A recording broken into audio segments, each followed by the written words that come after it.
தற்போது ஆன்றோர் பெருமக்களின் அருள் உரைகள். முதலாவதாக சிவ நடராஜன் ஐயா அவர்களை பணிவன்போடு அழைக்கிறோம். ஆன்மீக சான்றோர்கள் அருளுரை ஆற்றிடும். தென்னாளுடைய சிவனே போற்றி, ஆரூர் அமர்ந்த அரசே போற்றி, சீரார் திருவையாரா போற்றி போற்றி. விநாயக பெருமானுடைய வழிகாட்டுதலும் முருகப்பெருமானுடைய குருவர்களாலும் தில்லை விரிசடை கடவுள் நடராஜ பெருமானுடைய பரிபூர்ணமான அருளாலும் ஆரூர் பெருமானுடைய ஆட்கொள்ளுதல் வேறிலும் எனதுரை அல்ல, இந்த உரை இறைவனுடைய உரையாக எடுத்துக்கொள்ள வேண்டும். ஏனென்றால் இந்த 21ஆம் நூற்றாண்டிலே கலியுகத்தினுடைய உச்சகட்டத்திலே சத்தியம், தர்மம், நீதி எல்லாம் எங்கே இருக்கின்றது என்று கேட்கக்கூடிய ஒரு காலகட்டத்திலே, அதர்மங்கள் எல்லாம் தலைவிரித்து ஆடக்கூடிய ஒரு காலகட்டத்திலே 1ஆம் நூற்றாண்டுக்கு முன்னால் இந்த பூமியிலே சத்தியம், தர்மம், நீதி, அறமெல்லாம் எப்படி மண்டியிட்டதோ அப்படிப்பட்ட ஒரு சூழலிலே தற்பொழுது நாம் எல்லாம் வாழ்ந்து கொண்டிருக்கின்றோம். இந்த காலகட்டத்திலே முன்றைய காலகட்டத்தில் சத்திரியர்கள் எல்லாம் எப்படி வாழ்ந்தார்கள் என்று நினைவு கூறக்கூடிய ஒரு நிகழ்வாக இந்த நிகழ்வை நிகழ்ச்சி ஏற்பாட்டாளர்கள் மிக சிறப்பாக செய்திருக்கின்றார்கள். ஏனென்றால் ஒரு நாட்டை யார் கையில் கொடுத்தால் அவர்கள் அறத்தோடும் சத்தியத்தோடும் தர்மத்தோடும் நாட்டை ஆட்சி செய்வார்கள் என்று இறைவன் வகுத்துத்தான் மகரிஷிகளை உருவாக்கி ஜம்மு மகாரிஷியினுடைய மாதவத்தால் அக்னி வளர்க்கப்பட்டு அந்த அக்னியிலே தன்னுடைய குருவாகிய இறைவனாகிய சிவபெருமானையும் துணைவியாரே ஆகிய பார்வதி அம்மையாரையும் அழைத்து சம்பதி தபதமாக கணவன் மனைவியாக அமர்ந்து யாகம் செய்த இடம்தான் முதுகுன்றம். அந்த முதுகுன்றத்திலே வேள்வி செய்து இறைவனிடம் வரம் கேட்க சிவபெருமானுடைய நெற்றிலிருந்து வேர்வையாக உதிர்ந்து அந்த அக்னியிலிருந்து வந்தவர்கள் தான் வன்னிய மகாராஜா. அப்படி என்றால் நாம் எல்லாம் வணங்கக்கூடிய ஒரே கடவுள் சிவபெருமான். அந்த சிவபெருமானை சத்திரிய வம்சத்தில் பிறந்தவர்கள் மனதார வணங்கினால் அந்த குலத்தினுடைய பெருமையை காக்கக்கூடிய தகுதியை இறைவன் நமக்கு தந்து விடுவான். அப்படித்தான் சேர சோழ பாண்டிய மன்னர்கள் எல்லாம் வாழ்ந்தார்கள். அதில் வாழ்ந்த சோழ மன்னர்கள் உலகமே திரும்பி பார்க்கும் அளவிற்கு 1ஆம் நூற்றாண்டிலிருந்து 11ஆம் நூற்றாண்டு வரை இந்த பூமியிலே சத்தியத்தையும் தர்மத்தையும் நீதியையும் நிலைநிறுத்துவது மட்டுமல்லாது உலக மக்களுக்கு அறத்தையும் சத்தியத்தையும் கற்று தந்தார்கள். அந்த நிலை மீண்டும் வர வேண்டும் என்பதற்காகத்தான் இறைவனுடைய ஆணையால் இந்த நிகழ்ச்சி ஏற்பாடு செய்யப்பட்டிருக்கின்றது. இந்த நிகழ்ச்சி ஏற்பாட்டாளர்கள் என்ன நினைக்கின்றார்கள் என்று தெரியாது. இந்த நிகழ்ச்சி ஏற்பாட்டாளர்கள் என்னை வந்து ஆசிரமத்திலே சந்தித்தார்கள். அப்பொழுது நான் எந்த நிகழ்வுக்கு வரமாட்டேன், இறைவனிடம் உத்தரவு கேட்கின்றேன், உத்தரவு வந்தால் இந்த நிகழ்ச்சிக்கு நான் வருகிறேன் என்று சொல்லி அனுப்பிவிட்டேன். நான் அவ்வளவு பெரிய ஆள், சாதாரண ஆள் தான். ஆனால் எனக்கு இறைவன் கொடுத்த வேலை தமிழ்நாட்டில் உள்ள பழமையான சிவாலயங்கள் எங்கெல்லாம் இடிந்து கிடக்கின்றதோ, எங்கெல்லாம் கேட்பாரற்ற நிலையில் இருக்கின்றதோ 200க்கும் மேற்பட்ட சிவலிங்கங்களை எடுத்து திருப்பணி தொடங்கக்கூடிய ஒரு வாய்ப்பை எனக்கு தந்தருள் இருக்கின்றார். கட்டுவது மட்டுமல்லாது என் கையிலாலே 78 சிவாலயங்களை திருக்குட நன்னிராட்டு பெருஞ்சாந்தி பெருவிழா செய்யக்கூடிய பேர் வாய்ப்பையும் எனக்கு தந்தருள். அது மட்டுமல்ல, வேலூர் மாவட்டத்திலே பேரணாம்பட்டு கிராமத்திலே 50 ஏக்கர் நிலத்தை கொடுத்து அங்கே மிகப்பெரிய ஆசிரமத்தை அமைத்து சைவத்திற்கும் சிவத்திற்கும் அறத்திற்கும் சத்தியத்திற்கும் இது ஒரு எடுத்துக்காட்டாக இருக்க வேண்டும் என்று ஒரு வாய்ப்பையும் இறைவன் எனக்கு தந்திருக்கின்றார். நான் கடம்பெருமானுடைய அருளை பெற்று 2014 அந்த தேர் செய்யக்கூடிய, அதற்கு தொண்டு செய்யக்கூடிய ஒரு வாய்ப்பை கொடுத்து இறைவனுடைய திருவருள் எனக்கு கைகூட அவருடைய ஆணைக்கிணங்க பல நாட்களில் சென்று திருப்பணி செய்யக்கூடிய ஒரு பெரும் வாய்ப்பை இறைவன் எனக்கு தந்தருளினார். காலாசிரியிலே கண்ணப்ப நாயனார் தன் கண்ணை எடுத்து வைத்த இடத்திலே 15 மாதத்திலே திருப்பணி செய்து திருக்குட நன்னிராட்டு பெருஞ்சாந்தி பெருவிழா செய்ய வாய்ப்பை கொடுத்தார். இப்படி சொல்லிக்கொண்டே போகலாம். என்னை பற்றி சொல்வதற்கல்ல, எதற்காக இந்த வார்த்தையை நான் சொல்கிறேன் என்று சொன்னால், இந்த சத்திரிய இனம் என்பது நாங்கள் அதெல்லாம் கடந்து சென்றவர்கள். ஒரு இனத்தை பற்றி நாங்கள் பேசுவதில்லை. என்னால் எங்களுடைய சிந்தனை இந்த உலகத்தில் உள்ள எல்லா உயிரினங்களையும் சமமாக நோக்கக்கூடிய ஒரு தர்மம் தான் சத்திரிய தர்மம். சத்திரிய தர்மம் என்பது மனுநீதி சோழனை போல, சிபி சக்கரவர்த்தியை போல, முல்லைக்கு தேர் கொடுத்த பாரியை போல உலகத்தில் எந்த நாட்டிலும் மன்னன் அப்படி வாழவில்லை. நன்றாக புரிந்து கொள்ளுங்கள். உலகத்தில் உள்ள அத்தனை நாடுகளும் கிட்டத்தட்ட 217 நாடுகள், எந்த நாட்டிலும் மன்னர்கள் மனிதனுக்குத்தான் நீதி கொடுத்தான்.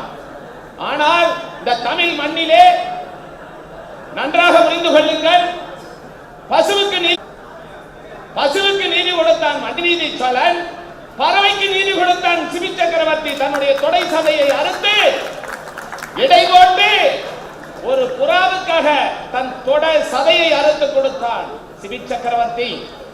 அது மட்டுமல்ல, முல்லை செடி படர்வதற்காக தவித்துக் கொண்டிருந்தன. தான் வந்த தங்க தேரை நிறுத்தி முல்லை செடியை உட்கார வைத்தான். அவனுடைய மனநிலை எப்படி இருந்திருக்கும் என்று பாருங்கள். அவன்தான் சத்திரியன். அது மட்டுமல்ல, கண்ணப்பன் என்று ஒருவன் இருந்தான். அவன் வேண்டுமானால் வேடகுலத்திலே பிறந்திருக்கலாம். ஆனால் அவனுடைய ஆணிலரை நோண்டி பார்த்தீர்கள் என்று சொன்னால் அவன் முற்பிறவியிலே அர்ஜுனனாக பிறந்தவன். நன்றாக புரிந்து கொள்ளுங்கள். அர்ஜுனன் யார் என்று தெரிந்து கொள்ளுங்கள். அவன் லிங்கத்திலே கண்ணிலே ஒரு சாசிகளுக்கும் எவன் ஒருவன் தர்மத்தை வழங்குகின்றானோ அவனே சத்திரியன், அவனே சத்திரியன், அவனே சத்திரியன். அப்படி என்றால் நாம் சத்திரியனாக வாழ்கிறோமா என்று அவரவர்களும் சுய வாழ்க்கையை ஒரு கணக்கு போட்டுக் கொண்டது. யாரெல்லாம் அப்படி வாழ்கின்றீர்களோ, ஒரு ஆண் என்றால் இப்படித்தான் வாழ வேண்டும் என்று தன்னை சுற்றி ஒரு கோடு போட்டுக் கொள்ள வேண்டும். ஒரு பெண் என்றால் இப்படித்தான் வாழ வேண்டும் என்று தன்னை சுற்றி ஒரு கோடு போட்டுக் கொள்ள வேண்டும்.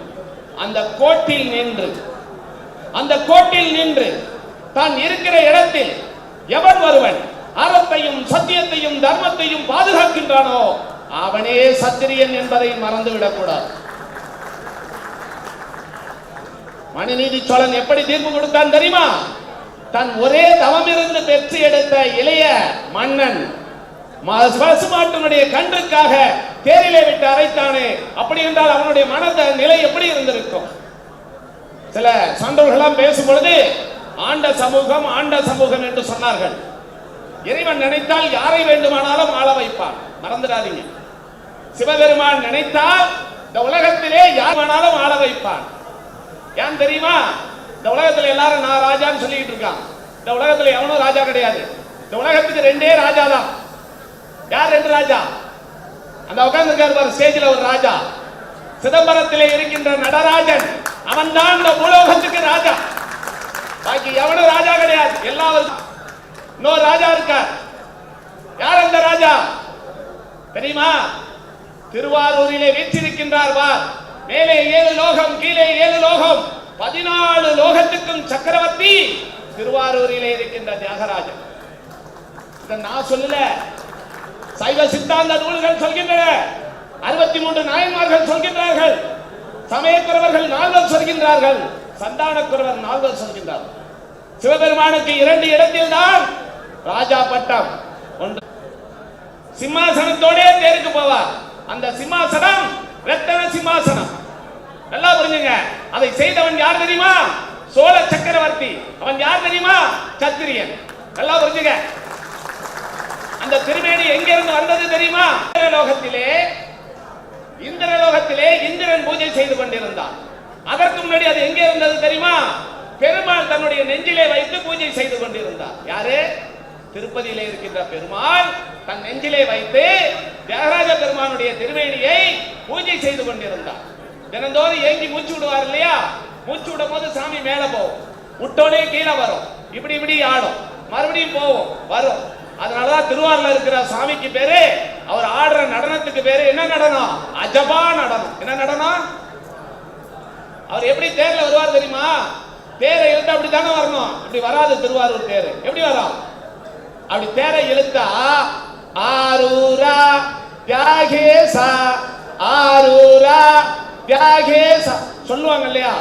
திருவாரூர் தேர் மாதிரி வரா பாரு. இப்படி போய் அப்புறம் முன்னாடி வரும், இப்படி போய் இப்படி. அது பேரு அஜபா நடனம்னு பேரு. காரணம் என்னன்னா, பெருமாள் தான் நெஞ்சிலே வைத்து பூஜை செய்து அதை இந்திரன் எடுத்து வந்து, இந்திரன் பல காலம் பூஜை செய்து அதை முசுகுந்த சக்கரவர்த்தி இந்திரலோகத்திலிருந்து பூமிக்கு கொண்டு வர. அதுக்கப்புறம் தான் பூமிக்கு தங்கம், வெள்ளி, வைரம், வைடூரியம், பட்டு, பீதாம்பரம், சகல வாத்திய கருவிகள் எல்லாம் பூமிக்கு யாரோட வந்தது? திருவாரூர் தியாகராஜ பெருமானுடைய பரிவாரமாக பூமிக்கு வரப்பட்டது. இதை எடுத்து வந்தவர்கள் யார்? சத்திரியர்கள். நல்லா புரிஞ்சுங்க. உலகத்திலே கோயில் என்று சொன்னால் அது சிதம்பரம். அதை கட்டியவன் யார்? சத்திரியர். நல்லா புரிஞ்சுங்க. திருவாரூரிலே கோயில் நல்லா கேட்டுக்கப்பா, இதான் வரலாறு. இந்துக்களுக்கு கோயில் என்று சொன்னால் அது சிதம்பரத்தில் இருக்க நடராஜர் கோயில் தான். அதான் முதல்ல கோயில். அது யார் கட்டினான்னு வரலாறு இருக்கு. ஆனா திருவாரூர்ல இருக்கிற கோயில் யார் கட்டினான்னு வரலாறே கிடையாது. ஏன் கிடையாது? நால்வர் பெருமக்கள் பாடுறாங்க. யார் நால்வர் பெருமக்கள்? ஞானசம்பந்தர், நாவுக்கரசர், சுந்தரமூர்த்தி சுவாமிகள், மாணிக்கவாச பெருமான் என்ன பாடுறாங்க? 8 திக்குகள் உருவாவதற்கு முன்னோ பின்னோ, பஞ்சபூதத்தை இறைவன் படைப்பதற்கு முன்னோ பின்னோ ஈசனே கோயில் கொண்டானோ திருவாரூர்ல. கருவாரில் இருக்கிற சாமி யார் தெரியுமா? கல்லாலேயோ மண்ணாலேயோ செஞ்சதில்லை. பாம்பு புத்தே சிவலிங்கம். பாம்பு புத்து சிவலிங்கம். அவருக்கு வேறு புற்றிடம் கண்டான் என்று பெயர். எதுக்கு இந்த வரலாறு சொல்றேன்னா, நீங்க எங்கேருந்து வந்திருக்கீங்க? சிவபெருமானுடைய அருள் பெற்று இந்த பூமியிலே அறத்தையும் சத்தியத்தையும் தர்மத்தையும் நிலைநிறுத்த வந்த வம்சத்தில் வந்திருக்கின்றோம். அதை செய்ய தவறியதால் தான் நம் சாதாரண நிலையில் வாழ்ந்து கொண்டிருக்கின்றோம். அதை யாரெல்லாம் கடைபிடிக்க ஆரம்பிக்கின்றீர்களோ, நீங்கள் இந்த பூமியிலே உண்மையான சத்திரியர்களாக, உண்மையான சக்கரவர்த்திகளாக வாழ்வீர்கள்.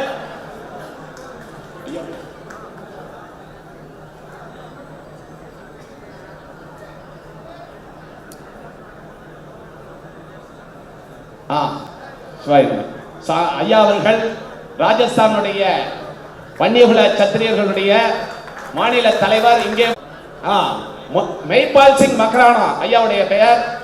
ஐயாவை எனக்கு ஒரு 6-7 ஆண்டுகளாகவே தெரியும். ஐயா ஒரு அந்த தென்னாட்டிலே வடநாட்டிலே இங்கே எப்படி குரு ஐயாவை நம்மெல்லாம் மதிக்கிறோமோ, அவர் பெயர் சொன்னாலே கத்துறோமோ, அந்த மாதிரி அவருக்கு மிகப்பெரிய ஒரு செல்வாக்கு. இப்படி இவர்களெல்லாம் இங்கே ஒன்று சேர்ந்து, அதே மாதிரி சாமிஜி இருக்காங்க. சாமியினுடைய ஆசிரமம் சாதாரணப்பட்டதல்ல. ராவணேஸ்வரன் சிவபெருமானிடம் வரம் வாங்குவதற்காக சாமிஜி ஆசிரமம் டெல்லிக்கு பக்கத்துல காசியாபாத்ல இருக்கு. கோசாலா ஸ்ட்ரீட்ல 35 கிலோமீட்டர் தான். வாய்ப்பு இருந்தா போங்க. ராவணேஸ்வரன் நல்லா கேட்டுங்க, சிவபெருமானிடம் இருந்து வரம் கேட்பதற்காக தன்னுடைய ஒரு தலையை கிள்ளி சாமிக்கு சமர்ப்பணம் செய்கிறார். அந்த நடந்த இடம் ஐயாவுடைய ஆசிரமம் இருக்கிற இடம். யூபியில மிகப்பெரிய மடம் ஐயாவுடைய மடம். இன்னைக்கு நேற்று இல்ல, 10,000, 20,000, 50,000 ஆண்டுகள் பழமையான மடம். மடத்தினுடைய மடாதிபதி யார் கையில இருக்கு? ஒரு சத்திரியர் கையில இருக்கு. நல்லா புரிஞ்சுங்க. அப்படின்னா என்ன அர்த்தம்? இன்னும் பாரம்பரியம் நம்ம கையை விட்டு போகல. நம்ம பாரம்பரியம் என்ன கையை விட்டு போகல. நம்ம தான் தயாராகல. நம்ம தான் இறைவன் தகுதியை கொடுப்பான். எப்ப கொடுப்பான் தெரியுமா? தகுதி வந்தால் தகுதி கொடுப்பான். தகுதி இல்லைன்னா ஒரு நாள் இறைவன் கொடுக்க மாட்டான். இறைவனை பொறுத்தளவு நல்லா புரிஞ்சுக்க. காட்டுவார், எடுத்து ஊட்ட மாட்டார். அது அவர் வேலை. எடுத்துக் கொள்ளுங்கள். மீண்டும் இந்த மண்ணிலே நீங்கள் மிகப்பெரிய ஆளுமை கொண்ட இடத்தை அடைய வேண்டும் என்று சொன்னால் அதற்கு நீங்கள் எல்லாம் உங்களை முயற்சி செய்யுங்கள். முடியாது என்று சொல்லாதீர்கள். முடியாது என்பது இந்த உலகத்தில் எதுவுமே கிடையாது. முயற்சி செய்தால் சத்தியமாக உங்கள் சந்ததி அந்த இடத்தை அடைவார்கள். அதற்கு மாற்று கருத்து இல்லை. முடிச்சிருவா நான் முடிச்சிடறேன். என்ன கடைசியா பேச விட சொன்ன, முன்னாடியே பேச விட்டாங்க. என்னன்னு கேட்டா நியூமராலஜி படி எடுத்துட்டாங்களா? ஏன்னா 9 விண்ணப்பத்தை அவங்க வைக்க போறாங்களாம். இதெல்லாம் நிறைவேற்ற போறான்னு. அதுல மெயின் விண்ணப்பம் என்னன்னா, இந்த சத்திரிய இனத்துக்கு குலகுருவான ஜம்பு மகாரிஷிக்கு என்ன கட்டணும்? என்ன கட்டணும்? கோயில் கட்டணும். அதான உங்களுடைய கோயில் கட்டணும்னா என்ன வேணும்? என்ன வேணும்? என்ன வேணும்? நிதி வேணும் இல்லையா? பணம் இல்லைன்னா இந்த உலகத்தில் எதுவுமே செய்ய முடியாது. பணம் வேணும்.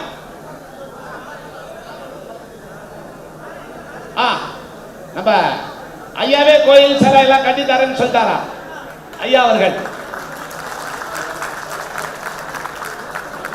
இடம் வாங்கி கொடுத்துட்டா போதும் தாரா. இடத்துக்கு என்ன வேணும்? பணம் வேணும். கொஞ்சம் அந்த பேசுறதெல்லாம் நிறுத்தினா நல்லா இருக்கும்.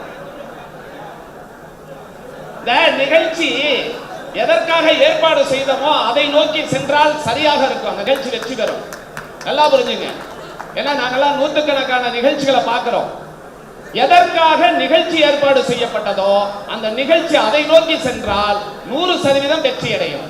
வன்னி இது ஒரு நிலப்பரப்பின் பெயர் அல்ல. காலங்கள் தாண்டியும் நிமிர்ந்து நிற்கும் ஒரு இனத்தின் வரலாறு.